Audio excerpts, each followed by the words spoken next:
بسم اللہ الرحمن الرحیم۔ السلام علیکم۔ آپ دیکھ رہے ہیں Atif Sidhu official YouTube channel اور میں ہوں عاطف سدھو۔ آج کی ویڈیو ریکارڈ کرنے کے لیے مجھے بڑی ہمت جمع کرنی پڑی ہے، بڑی دیر تک سوچنا پڑا ہے۔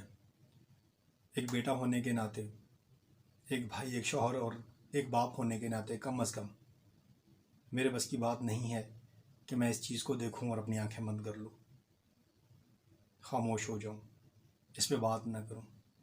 اس طرح کے ویڈیوز میں عام طور پر ریکارڈ نہیں کرتا ہوں، لیکن کچھ چیزیں ایسی ہوتی ہیں جہاں پر اگر اللہ نے آپ کو زبان دی ہے، سوچنے سمجھنے کی صلاحیت دی ہے اور آپ اپنی رائے کا اظہار کر سکتے ہیں تو آپ کو کرنا چاہیے۔ ریٹ اسکرین کے اندر آپ کو ایک ویڈیو دکھائی دے رہی ہوگی، آپ اس ویڈیو کو ذرا غور سے دیکھیے گا، آپ کو سمجھ آئے گا کہ ہم کہاں کھڑے ہیں۔ آپ دیکھیں گے کہ کچھ لوگ دیوار پھلانگ کر اور دروازہ توڑ کے اندر جائیں گے اور وہاں جا کر آپ ایک ادموئی لڑکی کو پڑا ہوا دیکھیں گے، جس کے ہاتھ پیر بندھے ہوئے ہیں، اس کے منہ پر پٹی ہے، اس کی آنکھوں پر پٹی ہے، اور افسوس کے ساتھ یہ کسی غیر نے نہیں کیا، یہ کوئی غوا کا کیس نہیں ہے، یہ کوئی ایسا معاملہ نہیں ہے کہ یہاں آپ کوئی دوسرا رخ دے کر اس کو بات کو پلٹ لیا جائے۔ یہ اس کے اپنے شوہر نے اس لڑکی کو باندھ کر یوں پھینک دیا ہے، اس شخص نے جس کے ساتھ اس لڑکی کے والدین نے اس کا نکاح کیا اور اس کو رخصت کیا تھا، وہ شخص، وہ بدبخت جس نے مجمع کے سامنے اس کو قبول ہے قبول ہے قبول ہے کہہ کر یہ یقین دلایا ہوگا کہ میں تمہارا محافظ ہوں، وہ شخص جو انسان کے روپ میں کہیں نہ کہیں درندہ ہی ہوگا۔ سوچنے کی بات یہ ہے کہ ہم رشتے کرنے کے معاملے میں، خاص طور پر بچیوں کے لیے جب رشتہ دیکھ رہے ہوتے ہیں تو ہم دیکھتے کیا ہیں؟ وہ کون سی چیزیں ہیں جن کو سامنے رکھ کے ہم رشتہ کر لیتے ہیں؟ کیا مطلب یہ کوئی ٹیسٹ کیس ہے؟ عام ہو گیا، ہر دوسرا بندہ، ہر دوسرے گھر کی ایک ہی سٹوری چل رہی ہے، شادی ہوئی 6 مہینے میں طلاق، شادی ہوئی 2 مہینے میں طلاق، شادی ہوئی 3 مہینے میں طلاق۔ کیوں؟ کیا کوئی ٹیسٹ کیس ہے؟ آپ گئے، آپ نے شادی کی، آپ کسی کی بچی کو اپنے گھر کے اندر لے کر آئے، 4 دن اس کو رکھا اور اس کو اس کے بعد طلاق دے کر بھیج دیا۔ کیوں؟ مذاق ہے؟ کس لیے؟ کہ بچوں کا مزاج نہیں مل رہا۔ کیوں؟ کبھی اپنے آپ سے پوچھ کر دیکھا ہے آپ نے؟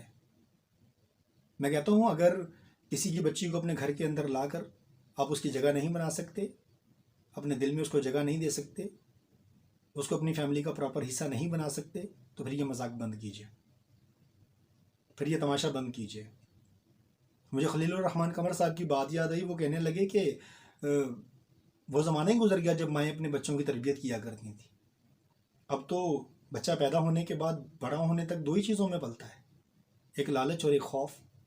کچھ چیزوں کا لالچ دے کر اس کو سمجھایا جاتا ہے، تم یوں کرو گے تو یہ ملے گا، یہ کرو گے تو یہ دوں گی، یہ کرو گے تو ایسا ہوگا، ویسا کرو گے تو ایسا ہوگا، اور کچھ چیزیں اس کو ڈرا ڈرا کر اس کے اندر ڈال دی جاتی ہیں۔ ایسا مت کرنا، یوں ہو جائے گا، ایسا مت کرنا، یوں ہو جائے گا، یہ مت ہو، یہ نہ کرو، وہ نہ کرو، یہ کرو، وہ کرو۔ تربیت کب کرنی ہے؟ کیا ماؤں کو پتہ نہیں ہوتا کہ ان کے لختے جگر کتنے پانی میں ہیں؟ کیا ان کو پتہ نہیں ہوتا کہ یہ کسی کی لڑکی کو لا کر اس کو سنبھالنے کے لائق ہے یا نہیں ہے؟ منہ اٹھایا، کسی کے گھر گئے، وہاں سے رشتہ لیا، لے کر آئے، 4 دن کے بعد اس کو بھیڑ بکری سمجھنا شروع کر دیا۔ کیوں؟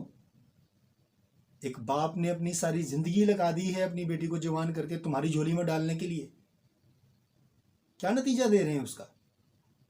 اس لڑکی کو آپ دیکھیے ذرا غور سے، اس کے باپ کی آہیں سن۔ میں نے اس ویڈیو کو تھوڑا میوٹ کر دیا، اس وجہ سے اس کی آواز بند کر دی۔ میں آپ کو بتا دیتا ہوں بات کیا ہو رہی تھی۔ پولیس آئی ہے، اس کے ساتھ ایک شخص پوچھ رہا ہے کہ آپ کو یہاں کب سے باندھا ہوا ہے، تو وہ غالباً 24 گھنٹے یا 26 گھنٹے کی بات کر رہی ہے۔ اندازہ کیجیے، ایک لڑکی کو جو کہ اس شخص کی بیوی ہے، اس کو باندھ کر یہاں پھینک دیا گیا ہے، 24-26 گھنٹے سے وہ یہاں پر پڑی ہوئی ہے، نہ اس کو کھانے کا پوچھا، نہ پانی کا۔ ایسے تو ہمارے گاؤں دیہاتوں کے اندر بکریوں کو کوئی نہیں باندھتا، جانوروں کو کوئی نہیں باندھتا۔ کبھی انسان ہونے کے ناطے یہ بات سوچی؟ یہ انسانوں میں چلتے پھرتے بھیڑیے کہاں سے آ جاتے ہیں؟ کیوں نہیں ان لوگوں کو کوئی لگام ڈالنے والا؟ اس کو وہاں پھینک دیا ہے، لوگ آ کر دروازے توڑ رہے ہیں اس کو، اس کے بعد اس بچی کو وہاں سے بازیاب کروا رہے ہیں، اس کا باپ آہیں بھر رہا ہے، رو رہا ہے، بلک رہا ہے لوگوں کے سامنے۔ کیوں اس معاشرے کی ہر لڑکی کا باپ اتنا مجبور ہے؟ اس معاشرے کے اس طرح کی یہ اس طرح کے مردوں نے کون سا تیر مارا ہے کہ جو یہ اس طرح کا سلوک کرتے ہیں؟ معذرت معاف کیجیے گا، میں اگر کچھ سخت بول رہا ہوں تو مجھے معاف کیجیے گا، لیکن خدا را آنکھیں کھولیں، خدا را اپنی آنکھیں کھولیں. یہ کوئی طریقہ کار نہیں ہے. آپ کا دل کیا، آپ نے شادی کر لی، بچے کی لا کے اس کو اس کے حال پہ چھوڑ دیا، ٹھیک ہے جناب، کوئی پوچھنے والا ہی نہیں ہے، اس کو باندھ کے وہاں پھینک دیا ہے. وہ بتا رہی ہے، وہ اپنی زبان میں بتا رہی ہے کہ مجھ سے میرے بھائی ملنے آئے تھے، مل کے وہ جیسے ہی گئے اس کے بعد اس نے مجھے ہاتھ پیر مارا، مجھے ہاتھ پیر باندھے، میرے منہ پہ پٹی باندھی، آنکھوں میں پٹی باندھی، اور مجھے یہاں پہ ایسے پھینک کر چلا گیا. ایسے تو جانوروں کے ساتھ کوئی سلوک نہیں کرتا. فطرت انسانی کے اندر یہ چیز شروع سے چلتی ہوئی آ رہی ہے. اللہ تھوڑا سا اختیار دیتا ہے، یہ فرعون بن جاتا ہے، اس کو لگتا ہے موسیٰ آئے گا ہی نہیں. کیوں بھول جاتے ہیں یہ سب چیزیں؟ کیوں آپ کو خیال نہیں آتا اس طرح کا ظلم کرتے ہوئے؟ موسیٰ علیہ السلام جب بنی اسرائیل کے پاس آئے، فرعون کا کلا گما ہوا، کیوں ہوا تھا؟ نعوذ باللہ فرعون کہتا تھا میں تمہارا اعلیٰ رب ہوں، کلمہ پڑھو میرا، پیروی کرو میری، مجھے اپنا رب مانو. اللہ نے کچھ نہیں کہا اس کو.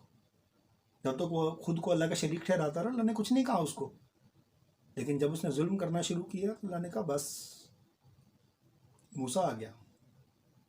پھر موسیٰ علیہ السلام آئے اور غارت کر کے رکھ دیا اس کو. تو یہ جتنے خود کو بڑی چیز سمجھتے ہیں نا، اور خاص طور پہ میں کہتا ہوں، میں اس کو مرد ہی نہیں مانتا، میں اس کو آدمی ہی نہیں مانتا جو عورت پر اپنی حاکمیت چلانے کے چکر میں ظلم کرتا ہو، ہاتھ اٹھاتا ہو، لڑتا جھگڑتا ہو، ماں بہن کی گالیاں دیتا ہو. ایسے شخص کو انسان ماننا ہی بیوقوفی ہے. اگر سننے دیکھنے والوں کو میری کوئی بات بری لگی، میں معافی چاہتا ہوں، مجھے معاف کیجیے گا، لیکن کم از کم ایک انسان اور ایک مسلمان ہونے کے ناطے مجھ سے برداشت نہیں ہوا. میں اس وجہ سے اس ویڈیو کے اوپر آپ سے بات کر رہا ہوں. یہ ویڈیو ہو سکتا ہے آپ کے پاس پہلے بھی پہنچ چکی ہو، آپ نے پہلے بھی اس کو سن لیا ہو، دیکھ لیا ہو. اس کے اندر جو بات ہو رہی ہے، خاص طور پہ میرے سندھی سمجھنے والے بھائی اس چیز کو، اس درد کو، اس تکلیف کو قریب سے محسوس کر رہے ہوں گے.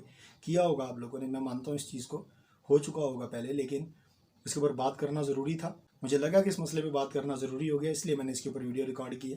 اگر میرے کسی بھائی کو میری کوئی بات بری لگے تو مہربانی فرما کے مجھے معاف کر دیجیے گا. میری کسی بھی چیز پہ کوئی ایسا ریئیکشن مت دیجیے گا، کوئی ایسی بات مت کیجیے گا، کوئی ایسا کمنٹ مت کیجیے گا کہ جو میرے علاوہ کسی پڑھنے والے کے لیے تکلیف کا سبب بن جائے.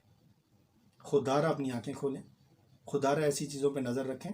والدین سے میری گزارش ہے، میں آپ کے سامنے ہاتھ جوڑ کے گزارش کرتا ہوں، خدا کا واسطہ، خدا کا واسطہ، اللہ سبحانہ و تعالیٰ کا واسطہ، رسول اللہ صلی اللہ علیہ وسلم کا واسطہ، اپنے بچوں کی تربیت کرتے ہوئے انہیں سکھائیں کہ انسان کے ساتھ بیہیو کیسے کرتے ہیں. انہیں سکھائیں کہ انسان کی ویلیوز کیا ہوتی ہیں. انہیں سکھائیں کہ کسی کی بیٹی کو اگر اپنے گھر لے کر آ رہے ہو تو اس کو عزت بھی دینی ہے. اس کے ساتھ زندگی، وہ تمہارا لائف پارٹنر ہے، اس کے بھی ویسے حقوق ہیں جیسے تم اپنے لیے حقوق سوچتے ہو. اس کی ویسی خوشیاں ہیں، ویسے دکھ ہیں جو تم اپنے لیے سوچتے ہو. اپنے بچوں کی تربیت میں یہ بات ڈالیں. والدین سے میری گزارش، خدا کا واسطہ، لڑکے کی طرف سے ہوں، لڑکی کی طرف سے، دونوں جینڈرز کے لیے اپنے بچوں کی تربیت، کم سے کم اپنے بچوں کی تربیت میں یہ چیز لازمی ڈالیں. یہ عدم برداشت والا معاملہ جو ہے نا، یہ اس کو دوش دے کے ہمیشہ فرار نہ اختیار کیا کریں. آپ کے بچے جب گود میں تھے، جب بھی آپ ان کے ذمہ دار تھے. جب وہ بڑے ہو گئے، آپ ان کی شادیوں کے لیے نکلنے لگے، جب بھی آپ ان کے ذمہ دار ہیں. آپ کی ذمہ داری کبھی ختم نہیں ہوگی. آپ دنیا سے چلے بھی جائیں گے تو آپ کی ذمہ داری ختم نہیں ہوگی. یہ بات اپنے ذہن میں رکھیے. اپنے بچوں کی پرورش کیجیے. اپنے بچوں کو یہ دو فیکٹر لے کے نہ چلیں، ڈرا دیا، دھمکا دیا، یا لالچ دے کر بچوں کو بڑا کر لیا. بچے پالنا کوئی مصیبت نہیں ہے. بیٹیاں کو مصیبت نہیں ہوتی. بیٹیاں کوئی مصیبت نہیں ہوتی، کوئی بوجھ نہیں ہوتی کہ جہاں بلوغت آئی وہاں اٹھا کے اس کو کسی ارے گرے بھیڑیے کے حوالے کر دیا. یہ انسانوں میں چلتے پھرتے بھیڑیوں کو پہچانے، کوئی ضرورت نہیں ہے. جو طریقہ کار رسول اللہ صلی اللہ علیہ وسلم نے بتایا ہے آپ کو اپنے بچوں کے رشتے طے کرنے کے لیے، وہ طریقہ کار اختیار کریں، آپ کو زندگی آسان ہوتی دکھے گی. اللہ کا واسطہ ان چیزوں کے اوپر غور کیجیے. اب یقین کیجیے، میں نے رسول اللہ صلی اللہ علیہ وسلم کی جتنی زندگی پڑھی ہے، جتنی زندگی سنی ہے، میں نے کہیں پر بھی ان کو بدلہ لیتے ہوئے اور بد دعا دیتے ہوئے نہیں دیکھا. نہ بدلہ لیتے ہوئے، نہ بد دعا دیتے ہوئے. یہ دو کام میں نے ان کی پوری حیات طیبہ جتنی میری نظر سے گزری، جتنی میں نے سنی ہے علماء سے، میں نے ان کو کہیں یہ دو کام کرتے ہوئے نہیں دیکھا.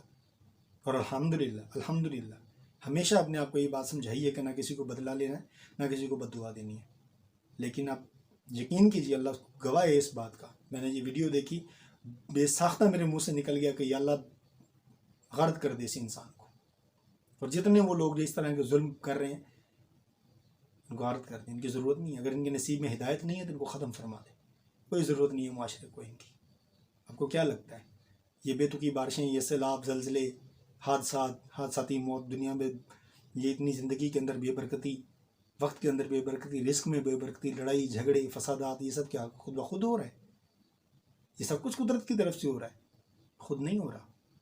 میں، آپ، ہم سب لوگ، ہمارے معاشرے کے اندر اس طرح کے جتنے لوگ موجود ہیں جو ظلم کرتے ہیں اور جو ظلم دیکھ کر چپ رہتے ہیں، ہمارے جیسے لوگوں نے خود دعوت دی ہے اس کو. اگر قیامت آ جائے گی نا تو کوئی کسی سے یہ نہیں پوچھ پائے گا قیامت کیوں آئی ہے. قیامت خود بتائے گی کہ قیامت کیوں ضروری تھی. بتائے گی قیامت. لگے گا ہمیں پتہ. ہمیں سے جتنے لوگوں کو وہ وقت بھولا ہوا ہے نا، جب ہمارے اوپر ملک الموت آ کے کھڑا ہوگا اور ہمیں حکم دے گا کہ چلو وقت آ گیا تمہارا، سب پتہ لگ جانا ہے. اللہ کا واسطہ اپنے بچوں کی پرورش کرتے ہوئے کم سے کم ان چیزوں کا خیال رکھیں. پرورش کیجیے، ان کی جان نہ چھڑائیں. بچیوں کے رشتے دیکھیں تو کم سے کم تحقیق کر لیں، دیکھ لیں ادھر ادھر. بہت سارے اچھے رشتے ملیں گے آپ کو. اللہ تعالیٰ ہر بیٹی کے نصیب اچھے کرے. لیکن یہ اس طرح جان چھڑانے والے طریقے سے کوئی کام مت کیجیے. جان چھڑانے والے طریقے سے کوئی فیصلہ مت لیا کریں.